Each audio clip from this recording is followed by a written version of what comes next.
সবসময় তো সাফওয়ানে দাদিকে নিয়ে ঘুরতে যায়, আজকে যাচ্ছি সাফওয়ানে নানিকে নিয়ে ঘুরতে। ছেলে কিন্তু এখন প্রচুর দুষ্টামি করে, বাইরে যে কি কি করলো আজকে ভিডিওটা দেখলেই বুঝতে পারবেন। হ্যালো এভরিওয়ান, আসসালামু আলাইকুম। আজকে আমরা অনেক জায়গায় ঘুরতে যাব।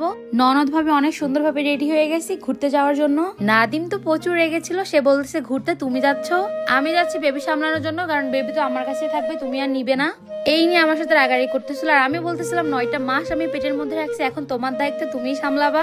ননদ ভাবে আজকে কিন্তু অনেক সুন্দর সুন্দর জায়গায় ঘুরতে যাব। চট্টগ্রামে পার্কি বিচ আছে, ওখানে যাব, দেন রেস্টুরেন্টে যাব, তারপর আরো অনেক জায়গায় ঘুরবো। আমরা সবসময় অনেক লেট করে ঘুরতে যাই, এখন 3টা বাজে, 5-6টায় কিন্তু দিনের আলো শেষ হয়ে যায়। জানি না আমরা দিনের আলোতে আজকে ঘুরতে পারবো কিনা। আমরা কিন্তু মাকে নিতে চলে এসেছি, এই যে মা আর জুনায়েদ চলে এসছে। মা কিন্তু আমার জন্য ঠিকভাবে রেডি হতেও পারে নাই, বলতেছিল তুই যে এত ফোন দিচ্ছিল, আমি তাড়াহুড়ো করে চলে এসেছি। ওয়াও, আমরা চলে এসেছি টানেলের রাস্তায়, দেখুন কত সুন্দর সূর্য দেখা যাচ্ছিল, ওয়েদারটা অনেক বেশি ভালো লাগতেছিল।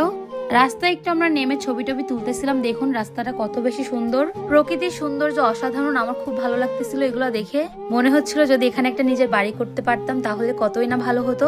সকালবেলা পাখির কিচিরমিচির আওয়াজ এবং এত সুন্দর পরিবেশ দেখে নিজের দিনটা পার করতাম।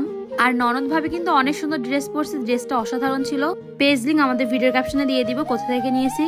জামাইয়ের সাথে কিছু শুট নিয়ে নিলাম, এখন আর জামাইয়ের সাথে শুট নেওয়াই হয় না। বেবি হওয়ার পর থেকে আমাদের সব রোমান্টিক স্মৃতিগুলো সব অন্যরকম হয়ে গেছে, এখন সবকিছু আমাদের বেবিকে ঘিরেই। বেবি বড় হইলে কিন্তু আবার আমাদের দিনগুলো ফিরে পাবো, এখন আমাদের উচিত বেবিকে টাইম দেওয়া।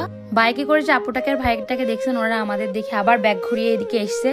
থ্যাংক ইউ আমাদেরকে এত ভালোবাসা দেওয়ার জন্য। গাড়ি কিনেছি 3-4 মাস হয়ে গেছে, বাট কখনো এরকম একটা ভিডিও নিতে পারি নাই। আজকে ভিডিওটা নিয়ে ফেললাম, আমার অনেক বেশি ভালো লাগতেছিল। চলে এসেছি পার্কি বিচের রোডে, এখানে কিন্তু সমুদ্র সৈকত আছে ছোটখাটো সুন্দর, কিন্তু দুঃখের বিষয় আমরা রাত করে চলে এসেছি, দিন কিন্তু প্রায় শেষ, তাই সি বিচের আর সুন্দর ভিডিও নেওয়া হয় নাই। এই রেস্টুরেন্টটা কিন্তু নতুন হয়েছে, জায়গাটা অনেক বেশি সুন্দর ছিল, ভালোই লাগতেছিল। প্রথমবার আমার মা যাবে টানেল দিয়ে, আমার মা মনে করে টানেলের নিচ দিয়ে গেলে পাশে নাকি পানি দেখা যায়, সে এখন আর পানি দেখতে পাচ্ছে না কেন। মায়ের মনটা একটু খারাপ হয়ে গেছিল, সে পানি দেখতে পায় নাই বলে। যাই হোক, আমরা ওইদিকে ঘোরাঘুরি শেষ করে এখন চলে আসলাম খেতে, কারণ আমাদের প্রচুর ক্ষুধা লাগছে। সাফওয়ানও ঘুম থেকে উঠে পড়ছে, এখন শুরু হয়ে যাবে দুষ্টামি। রেস্টুরেন্টে যাওয়ার পর ও দুষ্টামিগুলো শুরু করে দিবে। যারা চট্টগ্রামের আছেন তারা অবশ্যই জায়গাটা চিনবেন, অনেক বেশি সুন্দর লাগে এখানকার পরিবেশ আমার। চলে এসেছি খেতে, প্রচুর ক্ষুধা লেগে গেছে, অনেকক্ষণ কিছুই খায় নাই। এই গাড়িটার নাম কি বলে আমি জানি না, ঘোড়ার মতো গাড়িটা। সাফওয়ান এটা পেয়ে অনেক বেশি খেলতেছিল। এরকম গাড়ি একটা ভাবতেছি ছেলেকে কিনে দিব, আপনারা অবশ্যই কমেন্ট করে জানাবেন যে এরকম গাড়ি ওকে কিনে দেওয়া ঠিক হবে কিনা। আমাদের অনেক শখ আছে, যখন আমাদের নিজেদের বাড়ি হবে তখন আমাদের ছেলে মেয়ের জন্য এরকম একটা ছোট্ট রুম বানিয়ে দিব খেলার জন্য।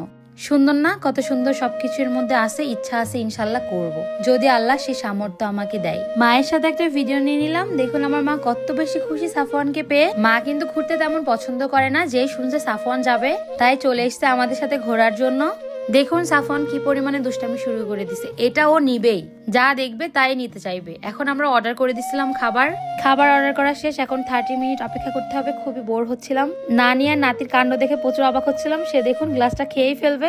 আমাদের খাবার চলে এসছে, এখন আমরা খাওয়া শুরু করে দিব। অনেক টেস্টি ছিল খাবারগুলা, কম্বো অর্ডার করছিলাম যেহেতু আমরা 5 জন ছিলাম, আর খাবারগুলো ভালোই টেস্টি ছিল।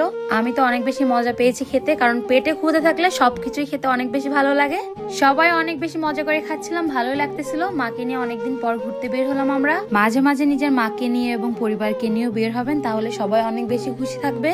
আমাদের খাওয়া দাওয়া শেষ, এখন আমরা বাসায় চলে যাব। আর আজকে আমরা ননদ ভাবে খুবই সুন্দর ড্রেস পরছি, ড্রেসটার কোয়ালিটি যেমন ভালো ছিল এবং দেখতেও স্টাইলিশ ছিল, পরে তো অনেক বেশি ভালো লাগতেছিল এবং কমফোর্টেবল ড্রেস।